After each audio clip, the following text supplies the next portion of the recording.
자, 그러면 오늘의 마지막 영상이 되겠습니다. 1.8 화합물의 명명과 화학식, 화학의 어휘 부분을 보도록 하겠습니다. 미안합니다. 자꾸 말을 많이 하려고 그러면은 목이 컬컬해져요. 자, 그러면 여러분 화학과 명명법은 이거는 일단은 이게 되게 어려운 기법이기 때문에 어려운 내용이기 때문에 일단은 꼭 필요한 내용만 골라서 일단 설명해 드리도록 하겠습니다. 자, 그럼 예시를 하나 들어서 설명할게요. 화합물은 이런 게 화합물이죠. CO2 이제 CO 이런 게 화합물이에요. 자, 그럼 여러분 CO2는 우리가 뭐라고 읽죠? 이산화탄소라고 읽죠? 이산화탄소.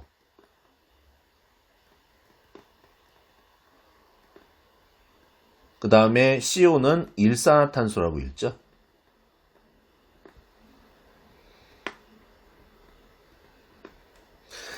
외국 친구들은 원소의 개수를 이게 1개, 2개, 3개, 4개에 대한 의미를 모노, 다이 또는 바이, 트라이, 테트라, 펜타, 헥사, 헵타, 옥타, 노나, 데카 이런 식으로 1에서부터 10까지 이런 식으로 얘기를 해요. 자, 그러면은 지금 이거는 이제 영어식으로 이름을 지을 때 쓰는 용어들을 지금 소개가 되어 있는 거라서 여러분들이 지금 번역서를 보실 때는 얘네들은 솔직히 안 보셔도 돼요. 솔직히 말하면 표 1.6과 접두어 이야기하는 내용은 안 보셔도 상관이 없는데 화합물의 이름을 짓는 데 있어서 교수가 말하는 내용을 조금 규칙성 있게 좀 따라주시는 게 상당히 중요합니다. 자, 설명합니다. 자, 앞에 이산화탄소 할 때 이 이자 붙어 있는 거는 바로 요걸 뜻하는 거예요.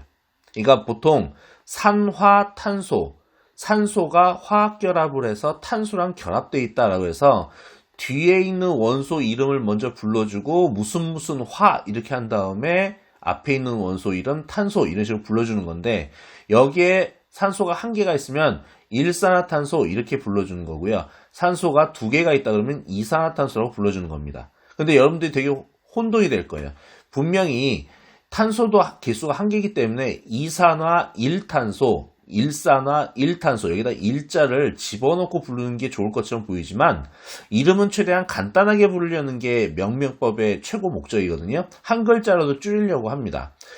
일산화탄소나 이산화탄소나 공통점은 탄소 1개라고 하는 공통점이 있기 때문에 굳이 불필요하게 일자를 넣어서 이야기하지 않고요. 말을 안 하면 그 원소가 1개 있다는 것을 알려주는 거예요. 그런데 이제 이 1개의 탄소랑 결합해 있는 산소의 개수가 1개일 때도 있고 2개일 때도 있고 정확히 다른 케이스가 있을 경우에는 그때만 이를 살려서 이야기를 해줍니다.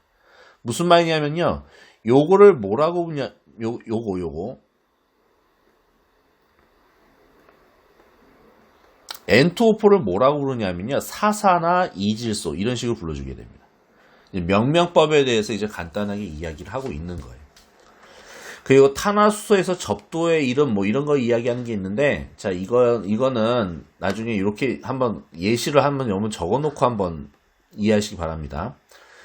탄소 하나에 수소 3개에 그 다음에 이게 OH 이렇게 화학식을 적는 경우가 있어요. 일상생활 하다 보면요. 일상생활은 아니고 화학을 공부하다 보면 과학 쪽을 공부하다 보면 그 다음에 요거는 교사 잘못 적었네. 잠깐만. 좀 지우고 얘기할게요. 탄소 2개에 수소 5개에 OH. 하나만 더 적을게요. 탄소 3개에 그다음에 수소 7개에 OH. 자, 이름을 한번 적어보도록 하겠습니다. 한글로 이름 적을게요. 위에 있는 거는 메탄올.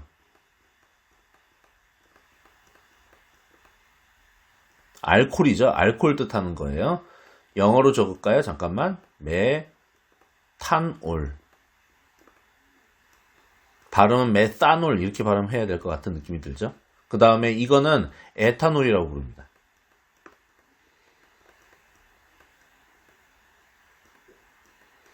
에탄올 영어로 이렇게 적어요. 그러면은 탄소 3개는 뭐라고 부르냐면 프로파놀이라고 부릅니다.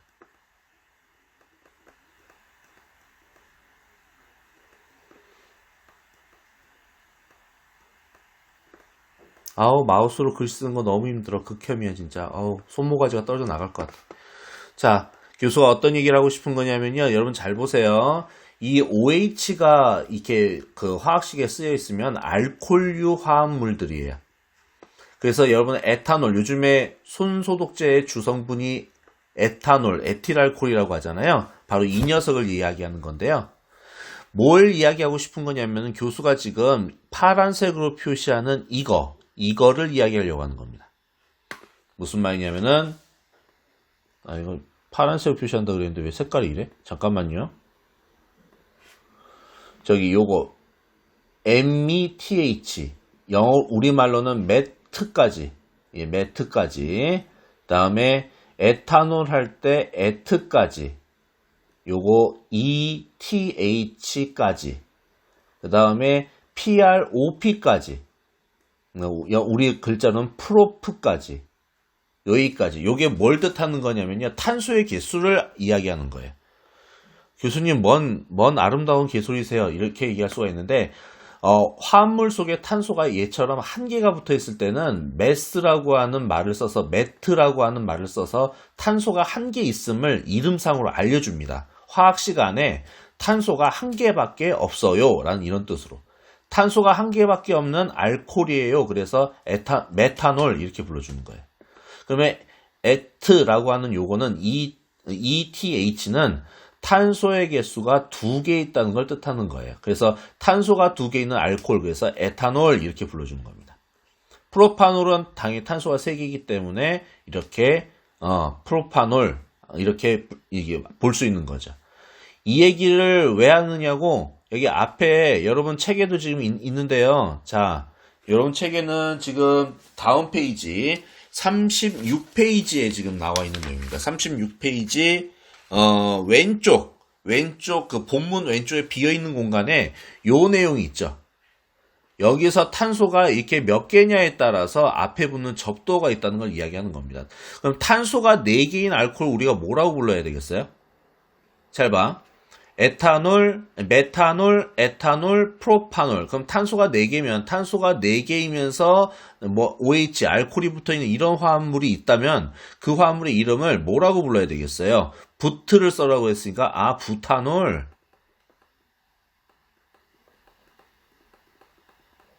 부타놀. 예, 이렇게 불러주는 거예요.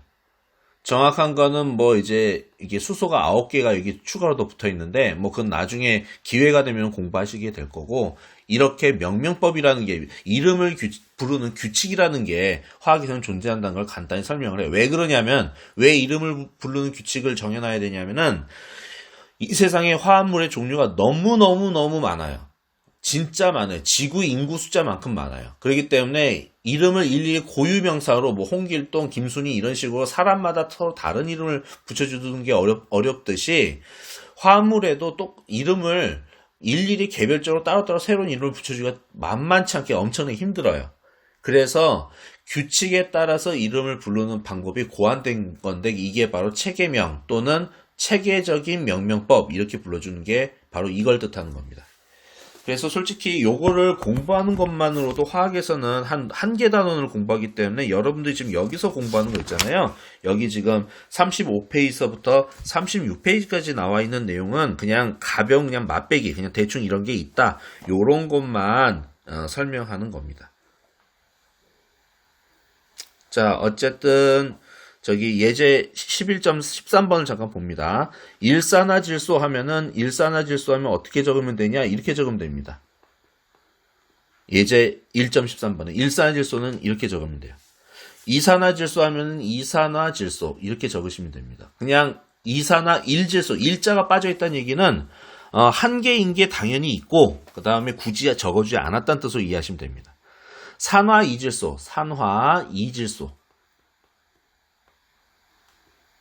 그러면 산소의 개수는 하나이고 질소의 개수는 2개라는 걸 뜻하는 거죠. 사산화이질소, 아까 교수가 설명했죠. 사산화이질소, 사산화이질소. 이런 규칙으로 이름을 부르고 쓴다, 화학식을 쓴다 이렇게 이해하시면 됩니다. 그러면 여러분 저기 뭐라고 하죠? B번 이름 뭐라고 쓰면 되겠어요? SO2는 이산화 황 이산화 1황 이러면 안 됩니다. 이산화 황. 그러면 SO3는 3산화 황 이렇게 적으면 이름을 제대로 불렀다고 할 수 있는 겁니다. 그 정도로 기억하시면 되겠습니다. 자, 그 다음에 예제 1.14번도 아까 메스, S, 프로, 붓 이거 가지고 지금 이야기하는 거예요. 그래서 뭐 대충 여기 1.14번은 여러분의 능력으로 솔직히 완벽한 답을 구하기가 쉽지가 않습니다. 그래서 요거는 그냥 대충 읽어보시고 이런 게 있군. 이 정도로만 알고 그냥 넘어가시길 바래요. 네, 요거에 대해서는 뭐 더 이상 교수가 여러분들한테 뭐 복잡한 걸 묻는다거나 더 힘든 걸 하라고는 시키지 않겠습니다. 자, 다음 넘어가도록 하겠습니다. 그래도 환경에서 가장 문제가 되는 게 바로 연소입니다. 무언가 홀라당 타는 거. 네, 산소 원자와 만나서 강렬한 열과 빛을 내면서 에너지를 방출하는 이러한 과정. 그쵸? 이러한 과정을 연소 과정이라고 합니다.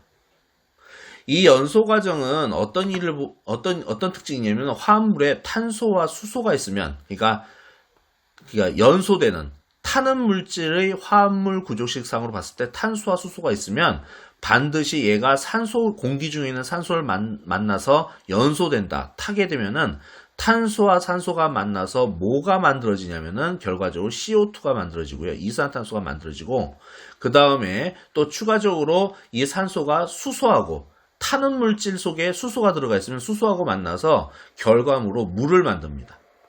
그러니까 지금 여기 보시게 되면 탄소를 포함한 화합물이 타면 탄소는 산소와 결합하여 이산화탄소를 만든다. 그 다음에 산소 공급이 제한되면은 일산화탄소가 일부 생성된다. 이런 말이 여기서 나오게 되는 거예요. 산소를 충분히 주지 않고 조금만 준다 그러면 이산화탄소가 만들어지지 않고 일산화탄소가 만들어져요. 지난 영상에서 번개탄 설명한 적이 있죠. 번개탄에서 일산화탄소 많이 나온다고 하는데, 번개탄은 완전 연소가 아니라 불완전 연소를 기본적으로 하는 녀석이다 보니 일산화탄소가 상당히 많이 나와요. 그렇게 이해하시면 되겠습니다. 자, 연소란 반응물이라고 하는 물질이 생성물이라고 하는 다른 물질로 변화하는 화학 반응이다. 화학 반응식을 적어서 표현한다. 이렇게 설명이 나와 있는데요. 자, 탄소와 수소로만 이루어진 물질, 예를 들어서 뭐 CH4, 이거 메탄가스거든요. 이 녀석이 산소 기체를 만나서 탄다. 이러면은 이 메탄가스는 CH4 메탄가스는 산소 분자 2개하고 만나서 탑니다. 그래서 CO2를 만들고, CO2 하나가 탄소하고 만나서 CO2를 만들고, 그 다음에 또 다른 CO2 하나가 H4 수소 4개를 만나서 2개의 물 분자를 만듭니다. H2를 만듭니다. 그래서 이렇게 적는 거. 지금 교수가 이렇게 적어놨죠? 요게 바로 뭐라고 부른다? 화학 반응식이라고 부른다. 자, 너무 네모를 너무 안 이쁘게 쳤다. 미안해요. 요즘 지우고 이쁘게 쳐서 이야기해야 되겠다. 지금 여기 여러분 화면에 노란색으로 이렇게 박스 쳐져 있는 부분, 요런 식으로 뭐와 뭐가 만나서 뭐하고 뭐가 되었다. 이런 식으로 화살표와 더하기 표시로 표시하는 식을 갖다가 화학 반응식이라고 이야기를 하는 겁니다. 그런 얘기가 1.9번에서부터 3.7번까지 설명이 차근차근 잘 나와 있어요. 37페이지의 두 번째 문단 밑줄 치고 넘어가도록 하겠습니다. 알고 있듯이 이후부터 밑줄 칩니다. 인간은 숨을 쉴 때마다 이산화탄소를 내뿜는다. 호흡은 대기 중의 이산화탄소에 대한 천연 원천이다. 이산화탄소는 인체가 연료를 태울 때 발생한다. 우리 몸에는 어떤 연료가 있죠? 탄화수소라고 하는 탄수화물 있죠. 탄수화물. 우리 밀가루 같은 거 있잖아요. 탄수화물이 우리 몸에서의 에너지원 연료예요. 그러면 벌써 이름을 보니까 탄수화물인 거 봐서는 탄소와 수소로 이루어진 물질이라는 거 대충 느낌 오시죠? 우리 몸에서 탄소와 수소로 되어 있는 탄수화물이 연소가 되면은 이때 이산화탄소와 물이 발생합니다. 그래서 계속 밑줄 칩니다. 연소는 태우는 화학적 과정으로 연료와 산소 간의 빠른 반응이고 열과 빛의 형태로 에너지를 방출한다. 탄소를 포함한 화합물이 타면 탄소는 산소와 결합하여 이산화탄소를 생성하지만 산소 공급이 부족해서 제한되면 일산화탄소가 함께 생성된다. 이런 말이 나와 있고요.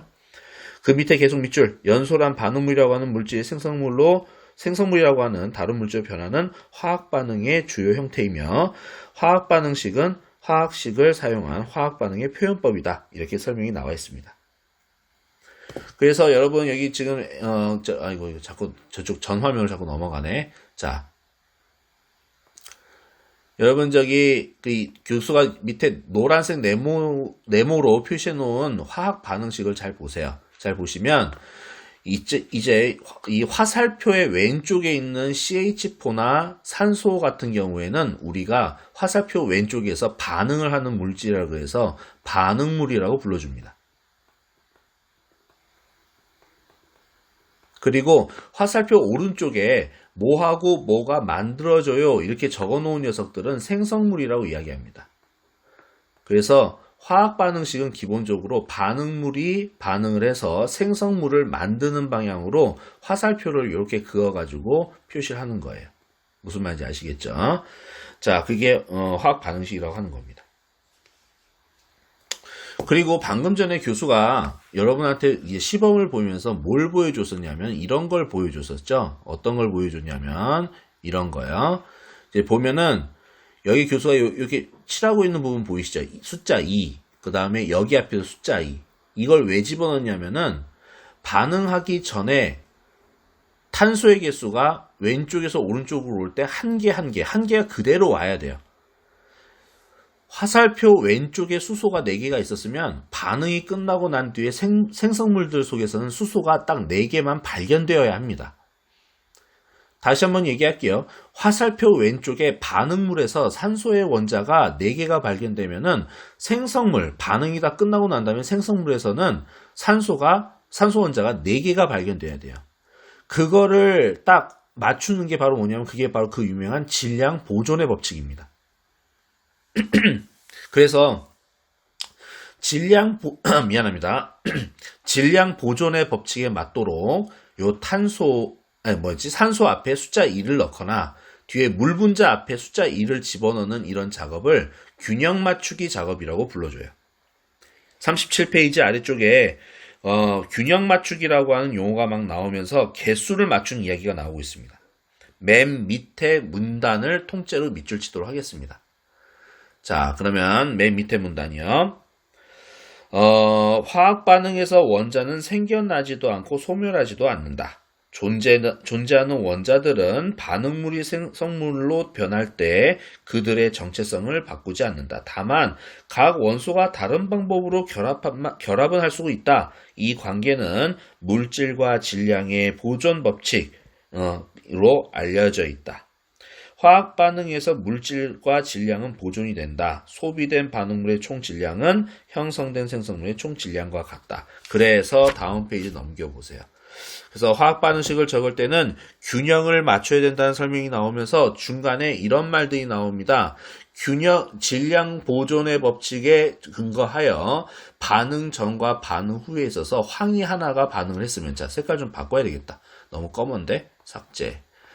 색깔 노란색으로 할게요. 화학 반응 전에 황이 한 개가 사용됐으면 반응 후에도 황이 하나만 보여야 돼요. 반응식에서요. 산소가 2개가 쓰였다 그러면 산소 원자 2개가 반응 후에도 2개로 보여야 됩니다. 질량 보존의 법칙이 성립이 되려면 당연히 그게 되어줘야 된다는 얘기예요. 그래서 여러분 본문 38페이지 중간 아래쪽부터 지금 여러분 눈에 보이는 요 순서대로 요 그림들이 보일 거예요. 이거는 개수가 맞춰지지 않은, 즉 균형이 잡히지 않는 화학 반응식으로 부르는 겁니다. 탄소 1개, 산소 2개가 만나서 반응이 돼서 탄소 하나, 산소 하나로 이루어진 일산화탄소가 만들어졌다고? 이건 뭔지 모르게 말이 안 된다는 걸 알 수가 있습니다. 그래서 최종적으로 이런 식으로 짱구를 굴려서 머리를 써서 탄소 앞에 2를 집어넣고 일산화탄소 앞에 2를 집어넣어야지만 균형이 잡힌 화학 반응식을 적을 수 있는 거예요. 균형 잡힌 화학 반응식 적는 거는 약간 눈치껏 통밥을 때려 잡아가지고 맞춰주시면 됩니다. 어려운 건 아니에요. 그래서 화학 반응의 특성에서 반드시 지켜야 하는 게 있습니다. 반응물의 원자의 종류와 생성물의 원자의 종류가 똑같아야 되고요. 반응물에서 반응한 각 원소의 원자의 개수, 생성물에서 반응한 각 원소의 원자의 수가 서로 일치해야 됩니다. 그리고 질량이 변화가 없어야 합니다. 무슨 말인지 아시겠죠? 요거는 반드시 지켜야 될 부분이에요.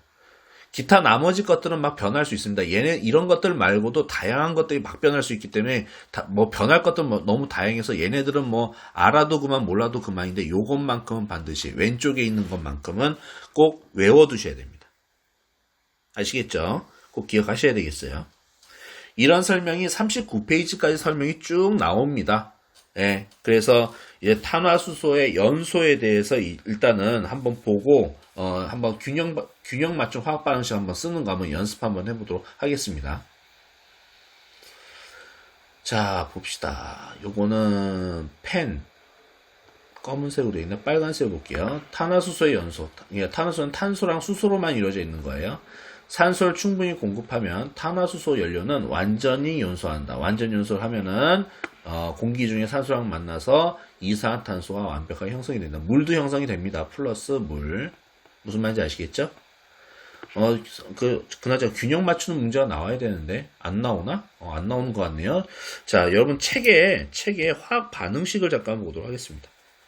예제 1.15번 화학 반응식을 물어보는 문제를 보자는 거예요. 39페이지에 예제 1.15번 봅니다. 밑에다가 여기 비어있는 공간에다 풀어드릴게요. 여기 비어있는 공간에다가 풀어드릴게요. 다음 화학 반응식 균형을 맞추고 화학 반응식 1.4와 유사하게 모든 화학 반응물과 생성물의 그림으로 한번 표현해 보아라. 그림은 마우스로 그리기가 어려우니까 책을 보고 판단하시고 그 A번 한번 보도록 하겠습니다. 수소라고 하는 기체가 산소 기체를 만나서 반응을 했다고 합니다. 그 결과 뭐가 만들어졌냐? 물이 만들어졌다고 하는 거죠.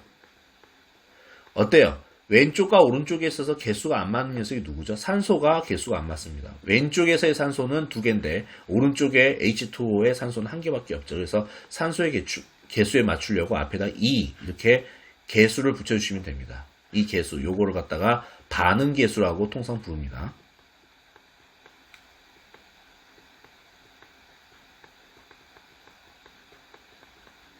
자, 요 반응 개수를 왼쪽에서도 맞춰주셔야 되겠죠. 왜 그러냐면은 이 2라고 하는 반응 개수를 오른쪽에다가 붙여준 것 때문에 뭐의 개수가 변했냐면 수소의 개수가 변했습니다. 수소의 개수가 4개로 변했죠. 왼쪽에 가서 수소 앞에다가 수소기체 앞에다가 2자를 붙여버리면 왼쪽에 수소의 개수 4개, 오른쪽에 수소의 개수 4개, 왼쪽에 산소의 개수 2개, 오른쪽에 산소의 개수 요렇게 2개 이렇게 생각하실 수 있겠죠. 이해가 되셨나요? 예, 그렇게 보시면 되겠습니다. 이거 연습만이 살 길이에요. 그 밑에 있는 B번을 한번 보도록 하겠습니다. 질소 기체하고 N2 기체하고 산소 기체가 만나서 반응을 했는데 만들어진 거는 N2O가 만들어졌나 봅니다. 그쵸? NO2인가요? 이거 좀 지울게요. 네, 지웁시다. NO2네요. NO2. N2O가 아니라. 그쵸? 예. 그래서 개수를 맞춰보는데 왼쪽과 오른쪽에 있어서 산소의 개수는 맞습니다. 그런데 질소의 개수가 안 맞죠. 왼쪽은 2개인데 오른쪽은 하나밖에 없으니까 앞에다가 2 해서 질소의 개수를 맞춰줍니다. 그러면 산소의 개수가 틀려지게 되죠. 산소의 개수가 갑자기 난데없이 4개로 늘어나니까 여기다가 2를 더하게 되면 어떻게 개수가 완벽하게 맞게 되는 겁니다. 균형 맞추기는 나름대로 쉽다면 얼마든지 쉬울 수 있다는 겁니다. 그 정도로 기억을 해주시면 좋겠어요. 연구과제 1.16번은 풀지 마세요. 좀 의미가 너무 애매모호해서 뭐라고 드릴 말씀이 없네요. 자, 그 다음 내용. 이제 자동차의 연료, 이런 화석 연료가 탈 때마다 대기의 질이 어떻게 영향을 받는지에 대한 설명을 이야기하겠습니다. 앞서 말하는 탄소와 수소로 이루어진 물질을 탄화수소라고 교수가 그렇게 아주 여러 번 강조해서 설명했는데 대부분의 땅속에서 올린, 땅속에서 파낸 석유 종류는 거의 다 대부분 탄소와 수소로 이루어진 탄화수소들입니다. 그래서 땅속에서 캔 석유 같은 것들은 태우면, 연소시키면 100% 이산화탄소와 물을 형성하면서 타도록 되어 있습니다. 보통 자동차 휘발유는 탄소 8개인 옥테인이라고 불리우는 탄소 8개짜리 분자로 이루어져 있는 화합물입니다. 이런 휘발유는 공기 중에서도 잘 날아다니긴 하는데 냄새도 참 고약하죠. 기름 냄새 나죠. 중요한 거는 산소기체 분자 25개하고 옥테인이라고 하는 휘발유 성분 2개 분자가 서로 반응을 해서 16개의 이산화탄소와 18개의 물을 만들면서 연료가 탄다는 거, 연소한다는 거, 요거를 알고 계셔야 됩니다. 자, 그래서 어쨌든 이렇게 잘 보시면 뭐라고 설명해야 되죠? 자동차에 들어가는 휘발유를 모두 전기에너지 연료로 바꿔버리게 되면은 얼마나 환경을 보존할 수 있도록 유해물이 많이 생성되지 않도록 통제를 할 수 있는지 이런 것들 여러분들이 충분히 이해하실 수 있을 겁니다. 이런 얘기는 다른 곳에서도 많이 나왔던 이야기이기 때문에 교수가 너무 구태여 반복해서 설명하지는 않겠습니다. 40페이지를 보게 되면은 요 밑에 있는 알래스카 주 페어뱅크의 겨울철 얼음안개라고 하는 사진이 등장하는데요. 수증기 형태의 물과 이산화탄소 같은 경우에는 모두 색깔이 없는 투명한 기체입니다. 근데 겨울철이 되면 수증기는 공기 중에 떠 있을 때 추워지면 살짝 어는 듯 하면서 구름 결정을 형성하거나 이제 농도가 진해지면은 그냥 수증기 형태의 구름을 다 만들어서 어쨌든 뿌연 상태의 안개를 형성합니다. 당연한 얘기를 하고 있는 거예요. 게다가 그 상태에서 역전층이 형성이 되면 안개가 좀처럼 거치지 않는 희뿌연 안개로 둘러싸인 그런 공간을 경험하게 되는 거죠. 여러분, 안개가 진하게 끼면 정말 어디까지 어느 정도 앞까지 보이는 줄 아세요?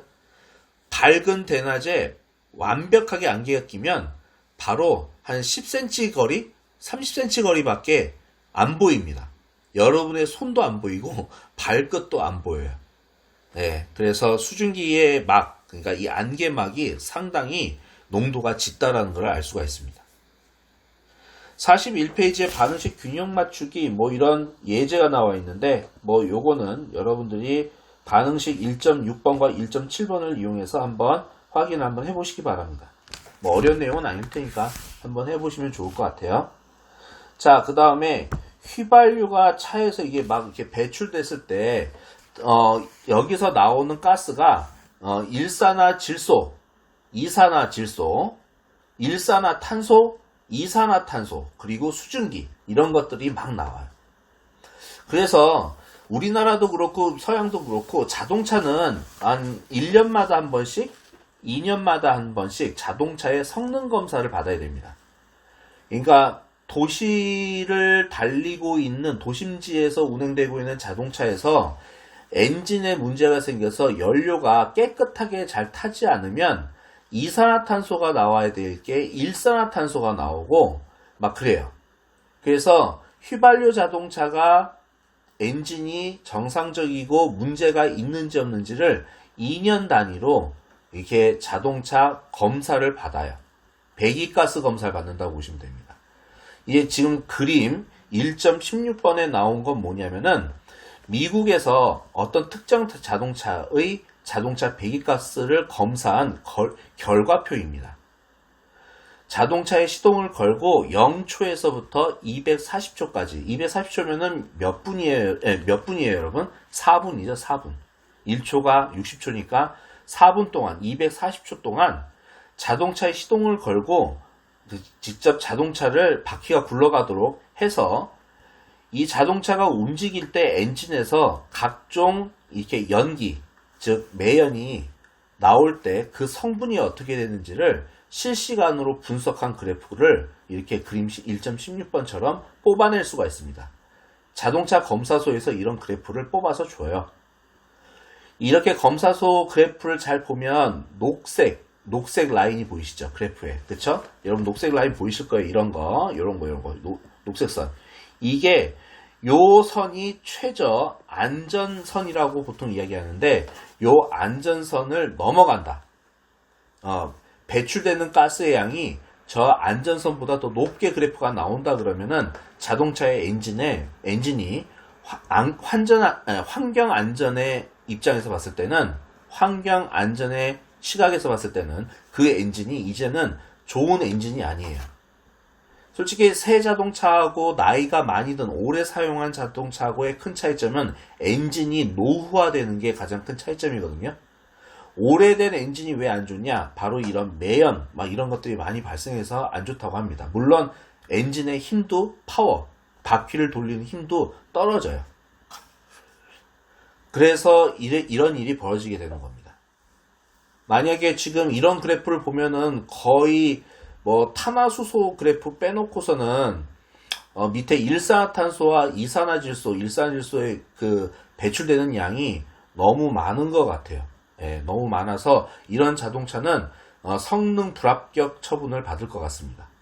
그러면 두 가지 중에 하나를 해야 돼요. 엔진을 교체하거나 아니면 자동차를 좀 수리를 하거나 아니면은 차를 폐차시키고 새 차를 사거나 둘 중에 하나를 해야 됩니다. 그래서 이런 게 있다라는 거를 알고 계시면 되겠습니다. 42페이지에 보면은 연구과제 1.18번에 그림 2 1.16번을 보고 자동차 배출 보고서를 한번 읽는 방법에 대해서 알려주고 있는데요. 우리나라 배출 보고서하고는 조금 차이가 있기 때문에 솔직히 말해서 이걸 읽고 여러분들이 판단한다고 해서 뭐라고 해야 되나 득될 거는 별로 없습니다. 도움될 게 없기 때문에 연구과제 1.18번은 읽어보지 마세요. 보지 마시라고 교수가 확실하게 이야기를 합니다. 자, 그리고 1.11번 대기오염 물질 직접 오염원에 대해서는 다음 시간에 다음 영상으로 이어서 설명하도록 하겠습니다. 그럼 다음 주 영상에서 뵈야 되겠죠? 그쵸? 예, 다음 주 영상에서 나머지 내용에 대해서 강의를 계속 이어서 진행하도록 하겠습니다. 예, 오늘 영상 보시느라 정말 우여곡절 많았는데 정말 수고 많이 하셨습니다. 학교에 서버에 이상이 없었으면 정말 좋겠는데 그게 교수의 의지와는 상관없이 여러분의 의지와는 상관없이 맘대로 되질 않네요. 참 안타깝습니다. 자, 이걸로 강의를 마치도록 하겠습니다. 오늘 3월 26일 여러분 고생 참 많이 하셨어요. 그럼 빠이빠이.